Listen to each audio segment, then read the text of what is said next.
गंवार सास। ममता ने अपने बेटे को पढ़ा लिखाकर बड़ा आदमी बनाया। अब वो शहर में अपने परिवार के साथ रहता है। एक दिन ममता का बेटा रोहन अपनी पत्नी आलिया से कहता है, अरे आलिया, सुनो, माँ अब से गांव में नहीं रहेगी। वो हमारे साथ यहीं रहेंगी शहर में। उनका कमरा आज नौकर से बोलकर अच्छे से साफ करवा देना। ओह, आज तो मेरी किटी पार्टी है, फिर मुझे जिम और फिर शॉपिंग। ठीक है, कल करवा दूंगी। अ, अच्छा, लेकिन माँ के सामने ये कपड़े नहीं चलेंगे। हाँ, तुम्हें साड़ी या सूट पहनना होगा। अरे बिल्कुल भी नहीं। मेरे मम्मी पापा ने इतना पैसा लगाकर शादी इसलिए नहीं की थी कि मैं अपनी मर्जी के कपड़े पहन ओढ़ भी ना सकूं। अ- अरे चलो, गुस्सा मत हो, लेकिन कुछ दिन तो माँ की खुशी के लिए कर सकती हो ना। लेकिन आलिया मानती नहीं। माँ आती है सिंपल सी साड़ी, झोला और चप्पल पहनकर। अरे रोहन, मैं इनके साथ कैसे रहूंगी? मेरी फ्रेंड्स क्या कहेंगी? ये तो पूरी गंवार लग रही है। आलिया, माँ गांव में रहती थी इसलिए ऐसी हैं। तुम आज ही माँ के साथ जाकर उनकी पसंद की शॉपिंग करवा देना। इनके साथ घर के अंदर रहना मुश्किल है, बाहर तो मैं कभी भी ना जाऊं। रोहन को आलिया पर गुस्सा आ जाता है।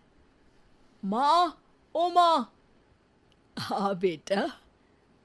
वो माँ को ले जाने के लिए उनका हाथ पकड़ता है कि अरे माँ, तेरे हाथ अभी तक इतने कड़े हैं, तूने इसका कोई इलाज नहीं किया?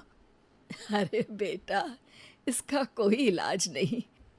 वैसे भी मुझे कोई शर्म नहीं कि मेरे हाथ मुलायम नहीं है, क्योंकि इन्हीं हाथों से मेहनत कर मैंने तुझे बनाया है बेटा। अगले दिन माँ, मैं ऑफिस जा रहा हूँ। कुछ लाना हो तो आलिया को बोलकर फ़ोन करवा देना।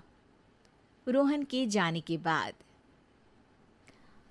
आप ना आज कमरे में ही रहिएगा, घर में पार्टी है, मेरी सहेलियां आ रही हैं, मैं उन लोगों के सामने आपको नहीं ला सकती हूँ। ठीक है बहू, लेकिन तुम कहो तो मैं कुछ खाने को बना दूँ तुम लोगों की पार्टी के लिए। वो लोग सिर्फ कॉन्टिनेंटल या थाई फूड ही खाते हैं।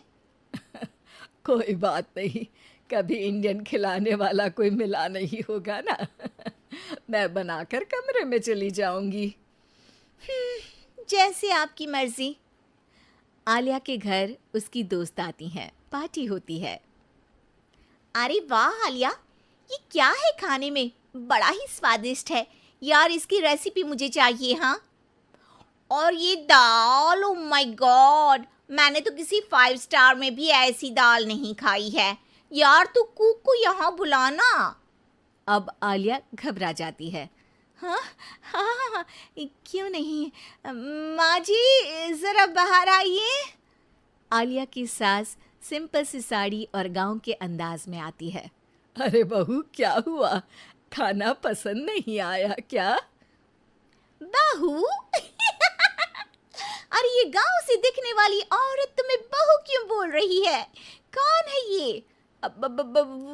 वो हमारी नई नौकरानी है। सास बहू की बात सुनकर बहुत दुखी हो जाती है। वो सर झुकाकर जा ही रही होती है कि एक सहेली बोल पड़ती है। अरे कहाँ जा रही हैं माँ जी?